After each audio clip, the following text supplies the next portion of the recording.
नवनवीन व्हिडिओ पाहण्यासाठी व आमच्या सोबत राहण्यासाठी चॅनलला सबस्क्राइब करायला विसरू नका।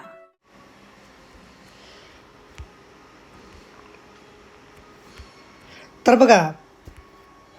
बघा प्रशिक्षण आदेश काय म्हटलेलं याच्यात काय आलेलं बघा। जनगणना 2027 घर यादी व घरगणना करता प्रशिक्षण हजर राहणे बाबत, म्हणजे आता आपल्याला ऑनलाईन जे टेक्स्ट मेसेजमध्ये किंवा मेलवरती जो आदेश आलेला आहे ते तसेच आता अधिकृत पत्रसुद्धा आलेलं आहे, आदेशाचे PDF सुद्धा आलेले आहे। याच्यामध्ये काय म्हटलं बघा, भारताची जनगणना 2027च्या पहिल्या टप्प्यासाठी घर यादी व घरगणना करण्याकरता 16 मे 2026 ते 14 जून 2026 कालावधी निश्चित करण्यात आला आहे।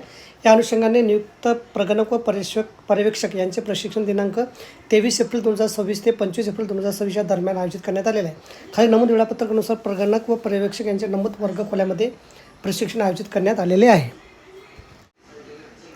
जनगणना अधिकारी 1948 मधील कलम 5-11 अंतर्गत प्रावधानानुसार आपली नियुक्ती लोकसेवक म्हणून झाली असून जनगणना कार्यास सहकार्य करणे आपणास कायदेशीररित्या बंधनकारक आहे।